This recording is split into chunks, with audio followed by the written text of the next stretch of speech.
కానీ ఇక్కడ చాలా మందికి బిగ్ బాస్ లో జనాల ఓటింగ్ మీద జరుగుతుంది అని చెప్పేసి ఏదో చెప్తున్నారు అనుకుంటారు. కానీ మనకు వచ్చే మెసేజెస్ అంటే ఇప్పుడు ఆర్టిస్టులు చాలా మంది బిగ్ బాస్ లోకి వెళ్ళిన వాళ్ళు ఉంటారు. వీళ్ళందరూ కూడా మనకి పర్సనల్ గా మెసేజెస్ చేస్తూ ఉంటారు. ఒక నంబర్ కి మిస్డ్ కాల్ ఇమ్మని కానివ్వండి, ఓట్ చేయమని కానివ్వండి, ఇవన్నీ మనకు చూసినప్పుడు తెలుసు. బట్ బయట ఆఫ్ ది కెమెరా బయట తిరిగే వాళ్ళందరూ కూడా ఎలా మాట్లాడుకుంటారంటే అదంతా స్క్రిప్టెడ్, ఏదో డబ్బులు ఇచ్చుంటారు. Absolutely wrong. సరే, వీళ్ళు లోపల ఏం చేయాలనేది వీళ్ళు డిసైడ్ చేసుకుని ఏమైనా చేసుకోవచ్చు, కానీ బిగ్ బాస్ ఇలా చెయ్యి అని చెప్పి ఏ రోజు స్క్రిప్ట్ ఇవ్వడు. అలాగే బిగ్ బాస్ ఓట్లను కూడా ఏం తారుమారు చేయడు. As it is absolutely truthful elections అవి. మన ఎలక్షన్స్ అయినా ఎక్కడైనా రిగ్గింగ్లు జరుగుతాయేమో, కానీ ఇక్కడ అలాంటిది ఏం లేదు. కాకపోతే ఇప్పుడు పిఆర్లు ఇవన్నీ పెట్టుకొని కొంతమంది పెద్ద సెలబ్రిటీస్ ఎవరైతే ఉంటారో ఆర్ఎల్స్ కొంతమంది ఆ కసి ఎవరికైతే ఉంటుందో, నాకు వచ్చే ప్రతి పైసా నేను పిఆర్కే ఇచ్చేస్తా, నాకు ఓట్లు గుద్దించండి చాలు అని చెప్పి ఎవరైతే అంటారో వాళ్ళకి అలాగే పిఆర్ నుంచి గట్టిగానే పడతాయి ఓట్లు. సో దానికి మనం ఏం చేయలేం.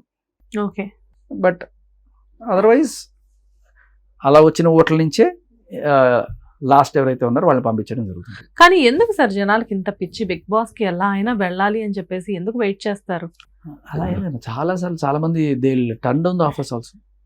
నేను విన్నది నాకు కొంతమంది జానీ మాస్టర్ కూడా వచ్చింది, కానీ ఆయన వెళ్ళలేదు.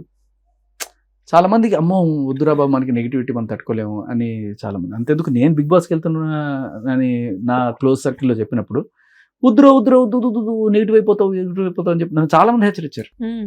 సో చాలా మంది ఆప్ట్ అవుట్, బట్ అలాగే చాలా మంది వెళ్ళాలని కూడా క్రేజ్ ఉంటుంది. అంటే వద్దు అనుకున్న వాళ్ళకంటే వెళ్ళాలనుకున్న వాళ్ళని చాలా మందిని చూస్తూ ఉంటాం. సరే, రీసెంట్ గా మనకు తెలిసిన బాగా కొంచెం క్లోజ్ సర్కిల్ గా ఉన్న వాళ్ళు అంటే ఇమాన్యుల్ కానివ్వండి, తనుజ కానివ్వండి, భరణి గారు కానివ్వండి, ఇలాంటి వాళ్ళందరినీ మనం ఆఫ్ ది కెమెరా మనం చూస్తూ ఉంటాము. వాళ్ళ మెంటాలిటీస్ ఏంటి అనేది తెలుసు. కానీ వన్స్ బిగ్ బాస్ లోకి వెళ్ళిన తర్వాత ఇమాన్యుల్ మీద నెగిటివిటీ అనేది చాలా తక్కువే అనుకోవచ్చు. బట్ తనుజ విషయంలోకి వచ్చేసరికి, భరణి గారి విషయం దగ్గరికి వచ్చేసరికి బాండింగ్స్ అది ఇది అని చెప్పేసి చాలా రకాలుగా మాట్లాడుతున్నారు. సీరియల్స్ లో ఉన్నప్పుడు ఇంత నెగిటివిటీ లేదు, బట్ బిగ్ బాస్ లోకి వెళ్ళిన తర్వాత అక్కడ వాళ్ళు పాజిటివ్ గా ఉన్నా కానీ నెగిటివిటీ పెరుగుతుంది. ఏంటి రీజన్? అంటే సీరియల్స్ లో ఉన్నప్పుడు మీకు అది యాక్షన్, ఇది రియాలిటీ కదా. కానీ వాళ్ళు ఇప్పటివాళ్ళు కాదు కదా, ఎప్పటి నుంచో ఉన్నారు కదా, ప్రోగ్రామ్స్ లో కనబడుతూ ఉంటారు మనకి.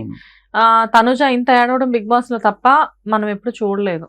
ఇది కూడా ఒక రకమైన స్ట్రాటజీ అని చెప్పేసి చాలా మంది అంటున్నారు. ఇస్ దట్ ట్రూ అండి? తనుజ స్ట్రాటజీ నేను అనుకునే కొంతమంది ఓవర్ యాక్షన్ అనిపించింది నాకు.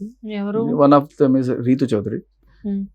రీతు చౌదరి కొన్నిసార్లు అవసరంగా ఏడుస్తుంది, ఇక్కడ అంత సీన్ లేదు కదా, దీనికి ఏడవడం ఏంటి, దీనికి ఇంత ఎక్కువ రియాక్షన్ అవుతుంది అనేది నాకు అనిపించింది.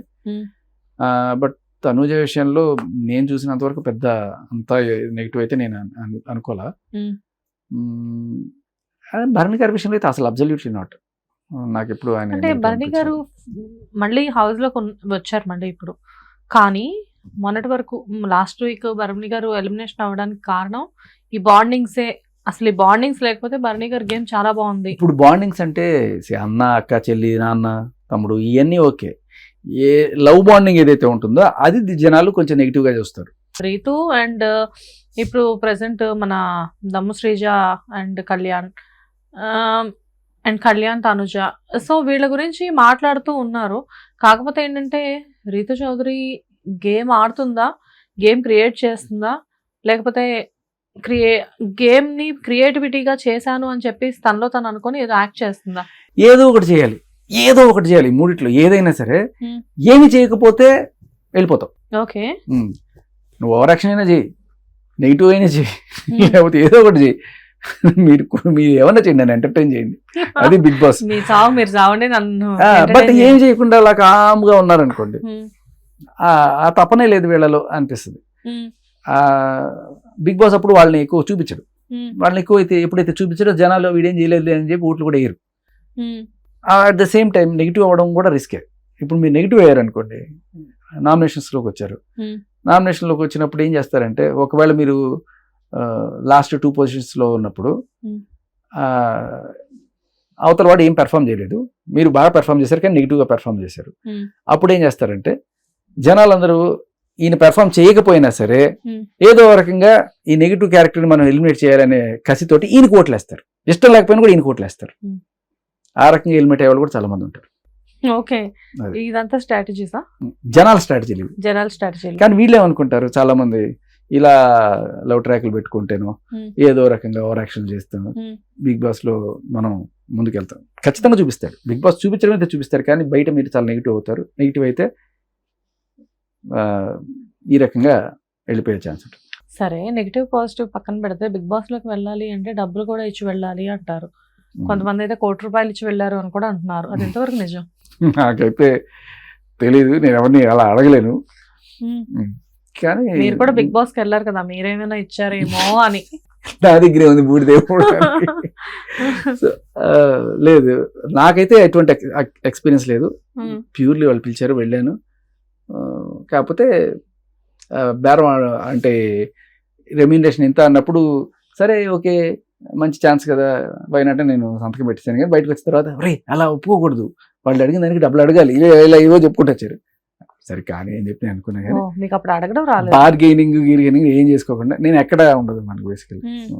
సో అందుకే మా అమ్మ నన్ను మార్కెట్కి పంపించదు.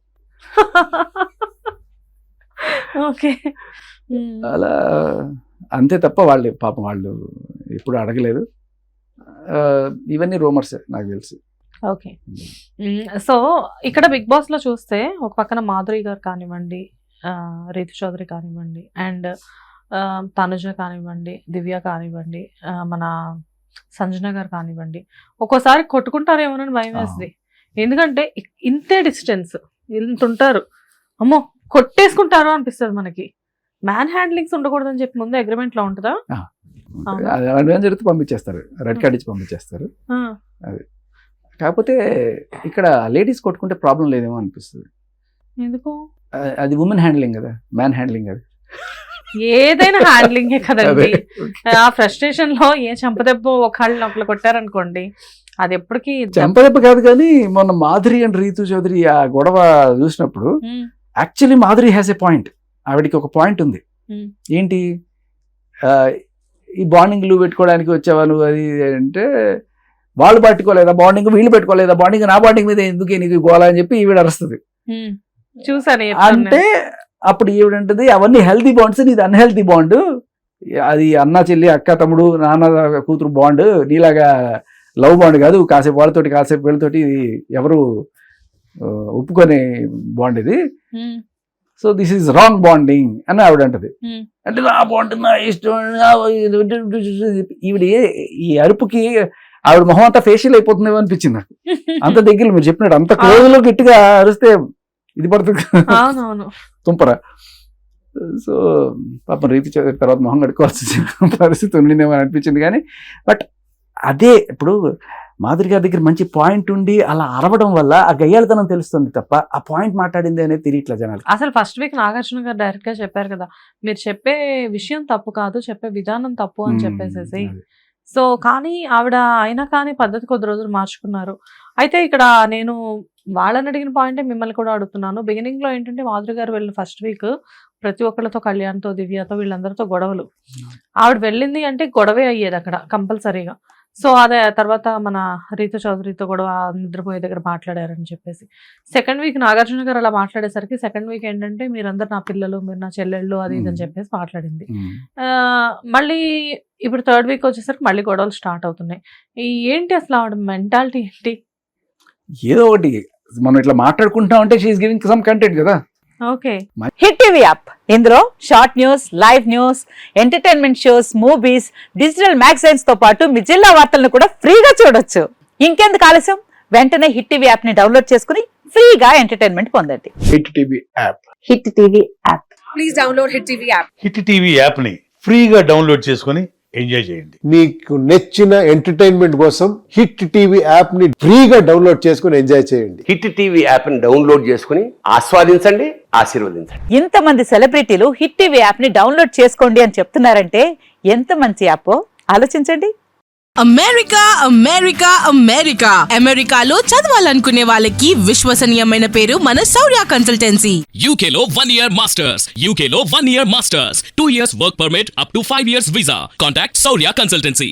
Contact 89851 89851.